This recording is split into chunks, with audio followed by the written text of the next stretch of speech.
Hi everyone, this is Kajora Lovely. This is a general video for the month of March 2019. For those of you who are not familiar with me, I'm a tarot card reader and also a Reiki healer based out of Long Beach, California. So before we get into some tarot cards for the month of March, I just wanted to talk a little bit about what's happening astrologically this month. We're starting the month in Pisces season and ending it in Aries. So for those of you who are not familiar, Pisces is a water sign. It can get kind of emotional, but it's also related to intuition and spirituality. It's a very expansive sign, so it usually wants to grow and keep growing. So it's something to keep in mind because whether you're a Pisces or not, this influence can still be felt regardless of your sign. And so it's something important to keep in mind. I feel like each astrological season, sometimes you might think, at least I do, I'm like, why am I wanting to do this? And this could be why, because of the seasons. So with that expansive energy that Pisces has, wanting to grow and grow and grow, it also doesn't have any limitations or boundaries. So that can mean sometimes doing things to excess. And that can include drinking, drug use, that sort of thing. So I would say if there are certain habits or behaviors that you're trying to rein in, it's something to keep an eye on at this time.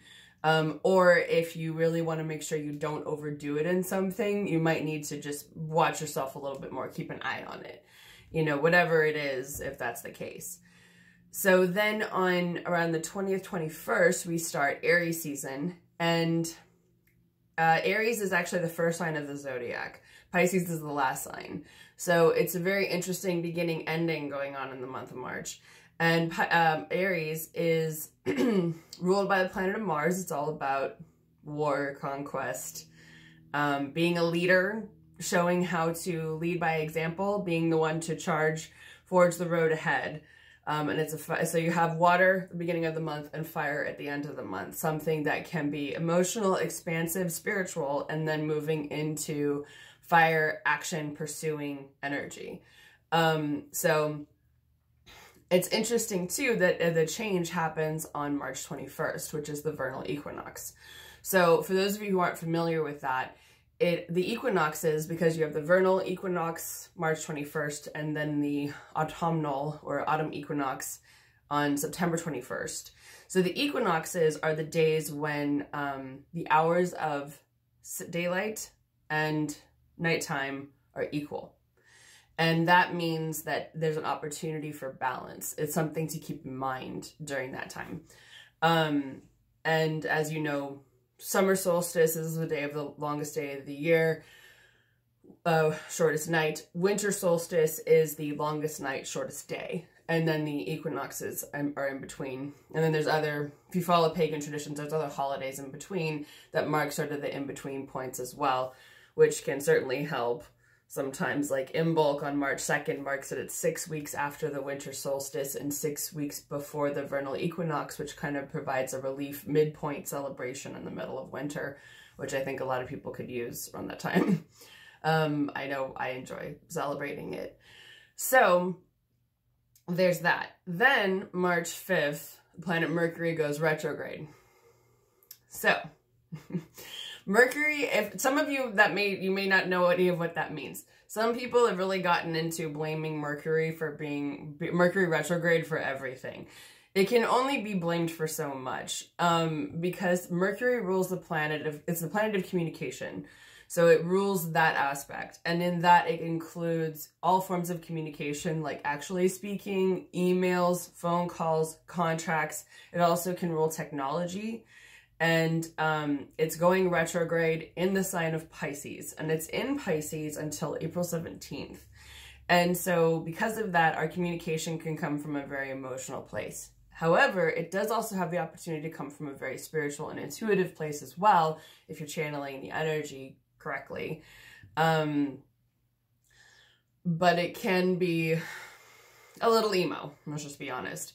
So when it's in retrograde, what happens is when a planet's retrograde, it's all about our perspective from Earth, because on, you know, all the planets move the way that they're moving around the sun. We're all, you know, flying around the sun in our little respective loops. So from Earth, it looks like Mercury is slowing down because it's starting to, instead of going this way, coming toward us, it looks like it's going backward. And so when it's in shadow, it starts to slow down and then it comes to a stop, or it doesn't move.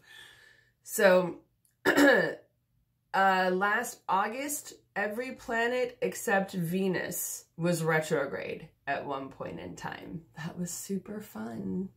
And fortunately, right now it's just one planet. It's just Mercury.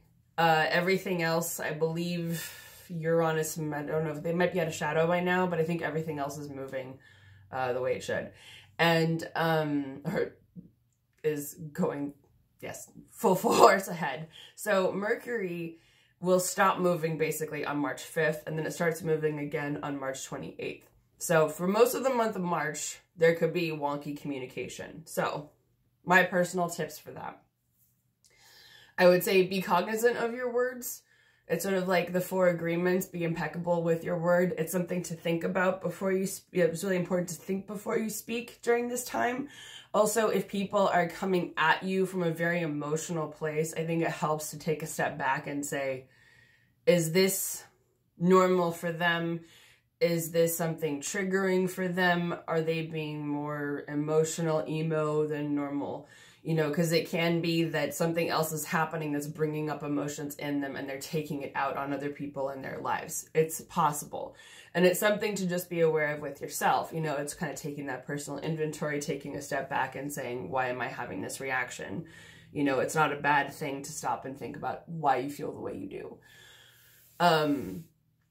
If you're going to sign any contracts, double, triple, quadruple check them. Make sure that everything is the way that you want it before you sign.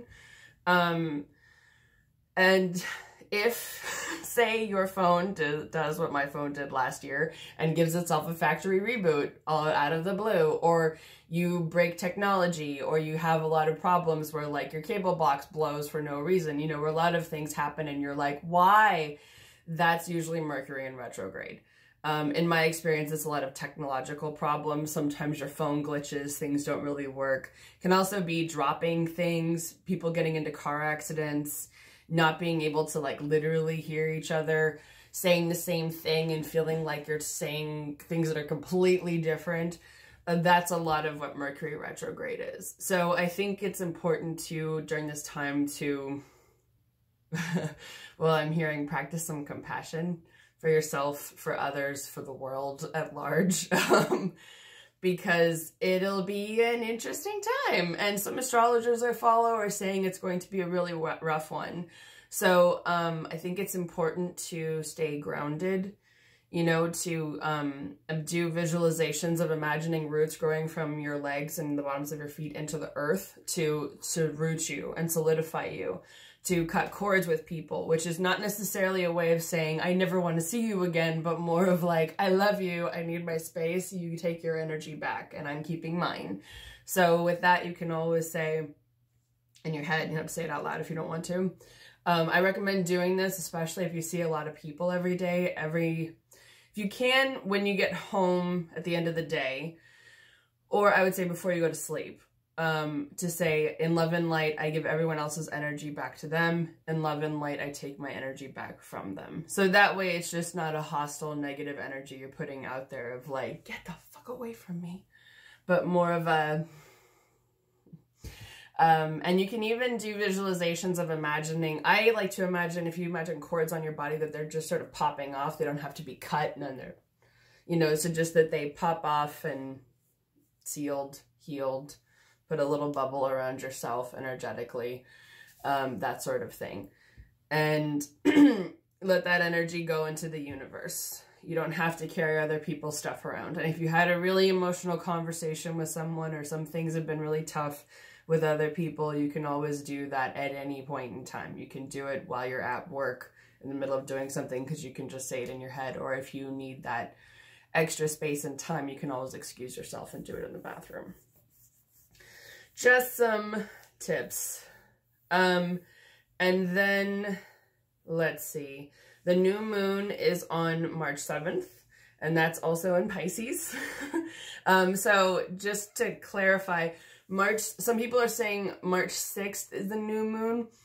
The way that I learned it is that when there's no light on the moon whatsoever, it's actually a dark moon, which is a day for doing, if you do spell work, it's a day for doing banishings, exorcism, or anything having to do with divination or scrying, which is crystal ball gazing. It's called scrying, or looking into anything to see visions.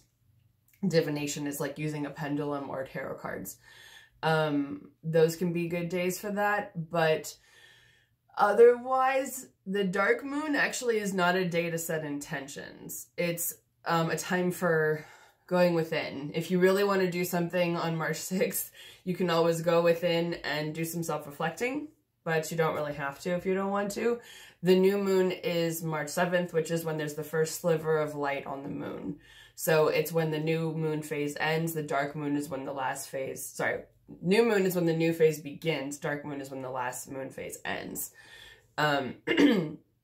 So, and that's in Pisces. So if you want to set some goals when it comes to spirituality, intuition, emotions, that sort of thing, that would be a good time, because the new moon is a great time to set intentions for moving forward. Full moon is the time for releasing, typically. I feel like the whole waxing moon period from the new moon to the full moon, when the moon is growing in strength, is a good time to set intentions, put plans forward, that sort of thing. Again, most of that will be during Mercury retrograde. So if you feel like you can't quite do that the way that you want, don't be entirely surprised. It's not you. So don't take it personally is another thing. And by the way, with Mercury retrograde, one thing to keep in mind too is that if you're making plans for a party or something, or some kind of gathering, make sure you tell people the location, the date, the time, the pricing, whatever the details are, multiple times, because there will probably be some mix-up or there's more likely to be some mix-up with that. I'm an August baby, and almost all my birthdays are during Mercury retrograde, and so many times people get the timing wrong, or I mess up on the timing and don't communicate it fully, or people don't read the fine print, whatever. You know, there's all these things that happen, and after a while I was like, Mercury's in retrograde, so obviously it's not going to go perfect. So it's sometimes important to make sure you double, triple check that. Let everyone know, maybe even if it feels like you're harassing them, because somebody's probably still going to get it wrong. Anyway, so then the full moon, it's a full worm moon in Libra, is on March 21st, which is also the same day as the vernal equinox. So that is, Libra is another air sign. And that one's about balance, but it can also be about beauty. So what's interesting is that's on the day of the vernal equinox, which in pagan tradition is also known as Ostara. And that relates to the beginning of spring, life coming forward. So Ostara, many people, is believed to be the precursor to Easter, because rabbits, eggs, all that sort of those symbols of fertility, of new life, of growth, of abundance, of the sun growing in full strength again, so then life returns to earth. That all resonates, that comes from Ostara.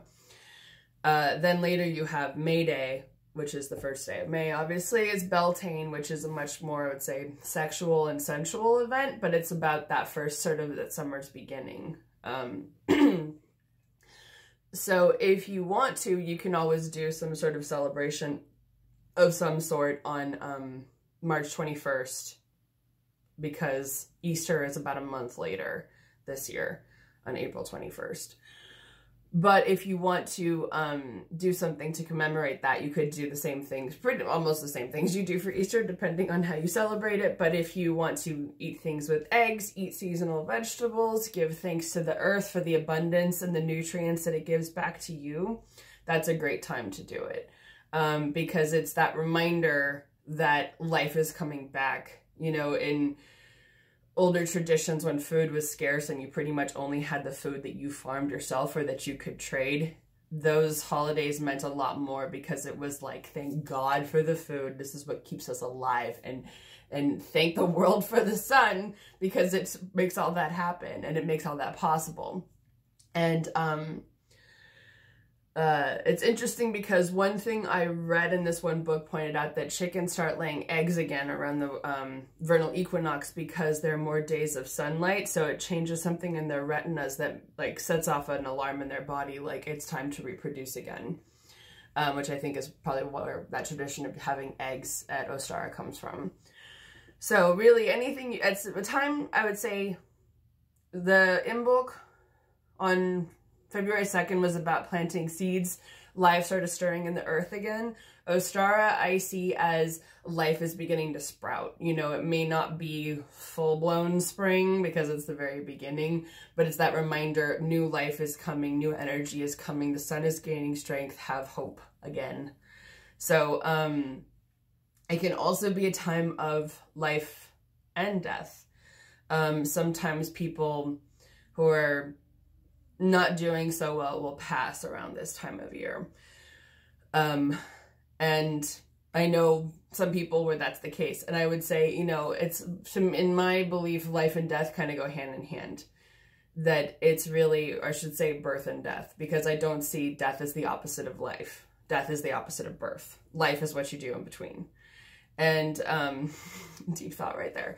But, you know, it's really that everything happens in cycles. The season happens in cycles. Birth, life, death, all of it's in cycles. There's cycles in literally everything we do. So it's, with everything going on this month, it's kind of the closing of a chapter and the starting of another one with this end of the zodiac with Pisces and then starting a new zodiac season with Aries. So, and that vernal equinox in a way, it's almost like, well, in Persian culture, it actually is a new year, Nowruz. So it's something to keep in mind that in some ways it's sort of another new year this month. That being said, let's take a look at some of the major themes for this month for you guys. I'm going to pull, let's see, 4 or 5 cards. And then you can also watch the videos for your individual sign that I'm going to post as well. And if you're curious, I'm reading with the Radiant Rider-Waite deck. Okay, so we're talking about general themes for the month of March 2019.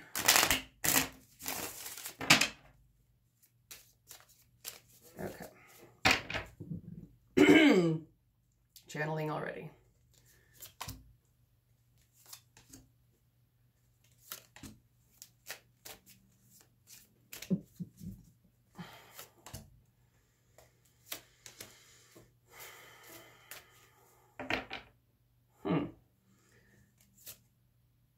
Interesting. So we've got the 2 of Swords in reverse and the 2 of Pentacles in reverse.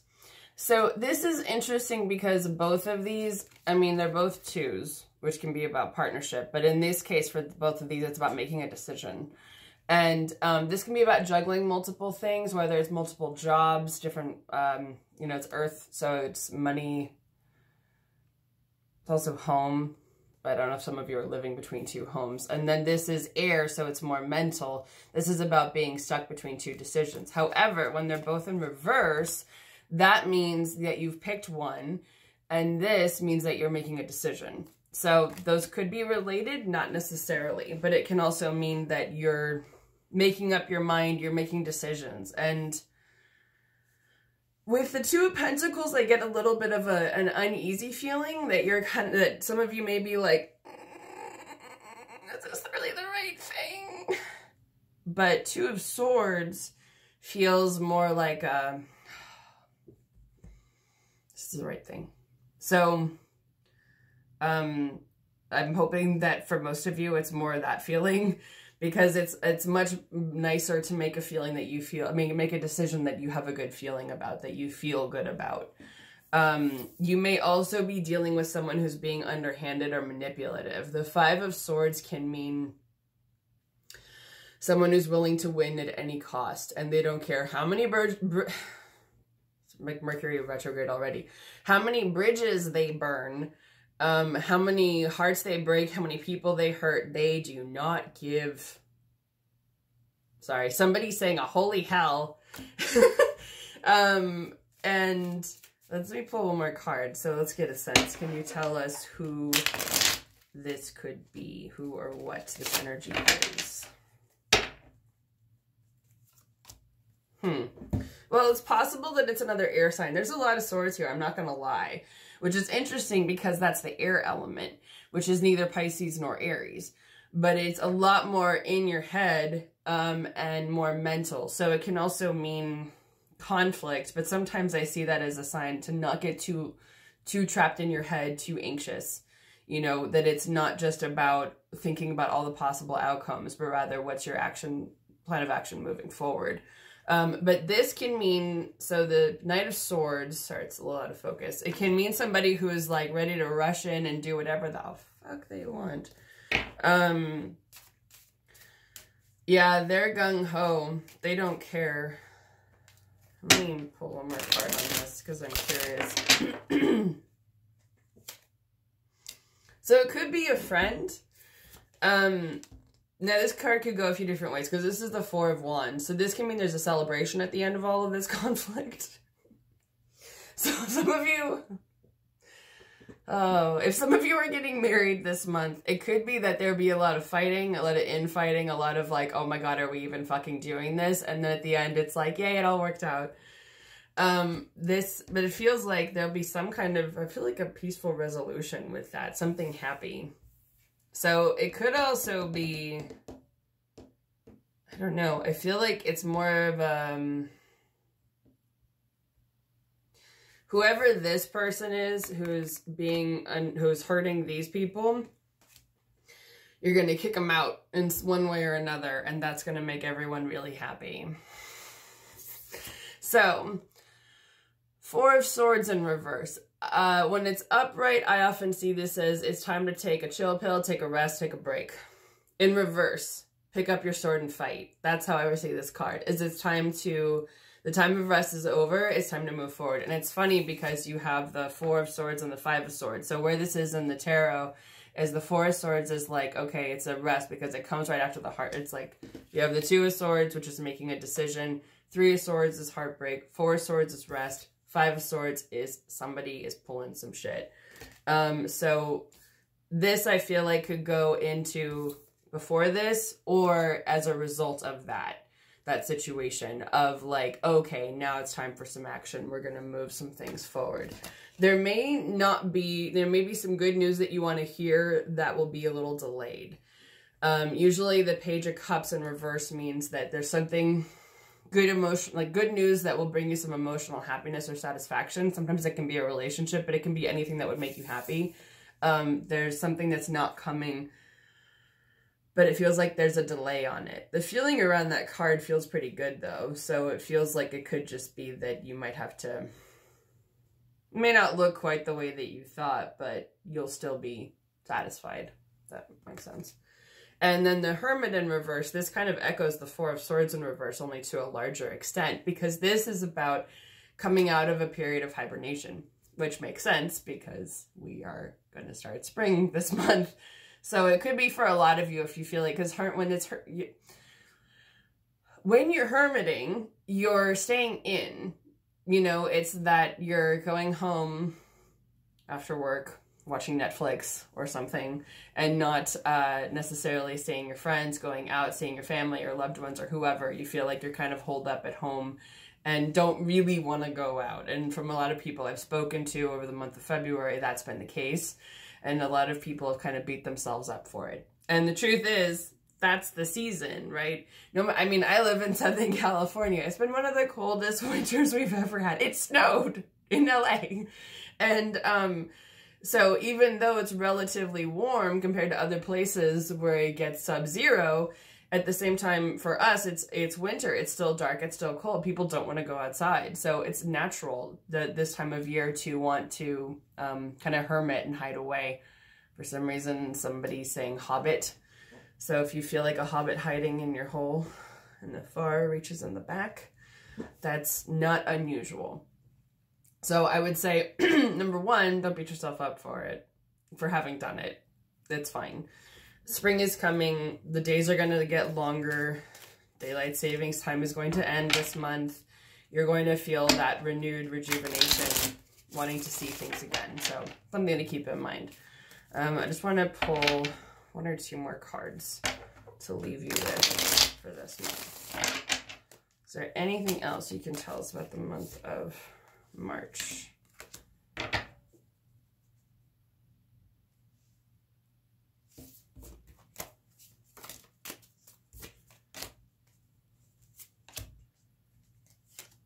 Okay. So it looks like for those of you who have gone through a breakup at any point in time, because it doesn't necessarily have a time mark, the 3 of Swords in reverse. So you've got the 2, 3, 4, 5 of Swords this month. It's interesting. So the 3 of Swords in reverse is the best possible way to get this card, FYI, because it means that you've gone through the worst part of the heartache and you're recovering now. This means you're getting ready to move on. So whatever work you've been doing on yourself, it's paying off because you're moving on from that heartache and heartbreak past the point of wanting revenge, maybe for some of you. And because of that, you'll be thinking about how you want to move things forward. So the Knight of Pentacles is an earth element. And I always see this as moving things along at a methodical, steady pace. That you are figuring out how you want to, you know where you want to go. You are ready to move things forward. And where the knights are in the minor arcana means that you're not quite at the mastery level, but you're figuring it out. So for those of you who, especially when it comes to home, money, and business, sorry, they're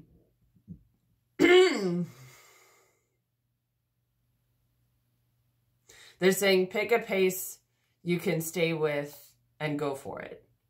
So the message there then is to know yourself, know the pace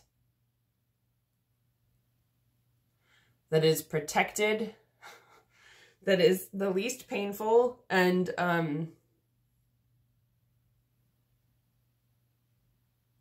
don't know why they're saying is astounding, but it doesn't feel like in a bad way. But it could be that for those of you who know where you want to go, what you want to do. So I would take that. The astounding is whatever your idea is, if it feels really out there, like, should I really do this? Like it's sort of a shoot for the rafters type thing. You know, is this really something we can pull off? Find a way to do it. Set a goal, set an intention, make a plan. And put that plan in place because you probably can. You know, it's probably because you've got this Pisces energy in the first part of the month. So it's that expansive part. So if there's something where you're thinking, can we really do this? Yes, you can. You can move things forward.